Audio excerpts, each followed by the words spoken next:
your boy Jackie Dumpson. Check it out. Now, I don't know how the fuck a dusty-looking Iman Shumpert, I thought we traded this nigga away, right? I don't know how the fuck a nigga looking like Iman Shumpert somehow did the Dragon Ball Z fusion dance and morphed into being some type of hybrid where he looks like Iman Shumpert, but he sounds exactly like Future, okay? Now, we got to give him his respect. He got a #1 song in the country. It's called Panda, and of course, that's dominating the airwaves. Of course, Kanye gave him his star, but he's taking it to a different height, okay? He's also dabbing all over the fucking place, right? Now, basically, he's working with Kanye West's team and also the people that usually work with Kanye West because he's down with good music and he's also on Def Jam.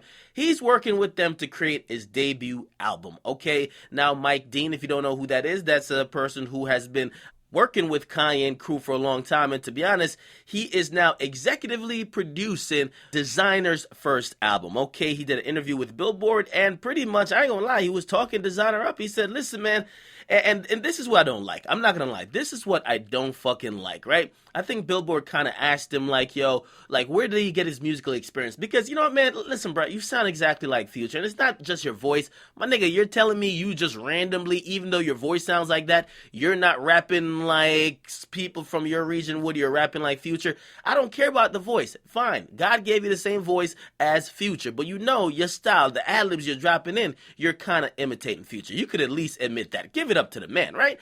Now, this is what Mike Dean said. He says, I don't know where he got his musical influence. And see, this is where I just cut the fuckery. You know where he got his musical influence, okay? He could have had that voice and started sounding like niggas from Chirac. He could have had that voice and started on some West Coast shit. He could have that voice and start sounding like people from Philly or even his native state, New York. But he's sounding like one particular guy, and not only with the voice, but the way he's rapping and also delivering ad-libs, okay? Now, Mike Dean continued by saying, just like that old shit I had, the shit with A$AP Rocky and Yams and all that, like Yams said they grew up on the music on the internet, me and Plain Pat were talking about Designer to older people listening to music is like soul music or old rock music. To Designer, what's out now is all the music he knows. Okay, then he said this. He's more of an artist than you think.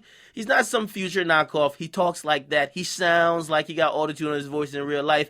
He talks like Future raps, which is weird. Now, again, man, I'm hoping Designer wins because I think he's going to find his own self sooner or later, or he better, right? Because, listen, if Young Metro don't trust you, know what happens. But this is what I don't like. When people around him just don't admit it. You know he drew his inspiration for his rapping style. Forget his voice, his rapping style from Future. Give Future the credit. And again, I know I've said before, who gives a fuck about the credit, but when you're blatantly living in somebody else's style, at least don't act dumb when people are asking you, how did you get your start? Okay, so I didn't really like that. However, he is prepping a debut album. I will be checking it out. To be honest, man, he got some lyrics at times. I heard that Tim Westwood freestyle sound atrocious. Okay, but he did record that on the beat, sounded a little bit better. But if he could come out with songs like Panda, like Freestyle 4, maybe he has a chance. So we're going to see with the full-on project. And honestly, man, we'll see in the next year or two whether he will be staying or whether he'll be back to the motherfucking hood. I'm rooting for him. I think a lot of Brooklyn niggas been emailing me tight as a motherfucker. Yo, he's the one. I'm like, calm the fuck down, man. Listen, if he's the one, the fans will tell. I ain't got to gas him up. It is what it is. Okay, but Brooklyn niggas, they're excited that this guy is the one. Okay, you guys be the judge. Again, comment box. Make sure you guys like, definitely subscribe. I'm out.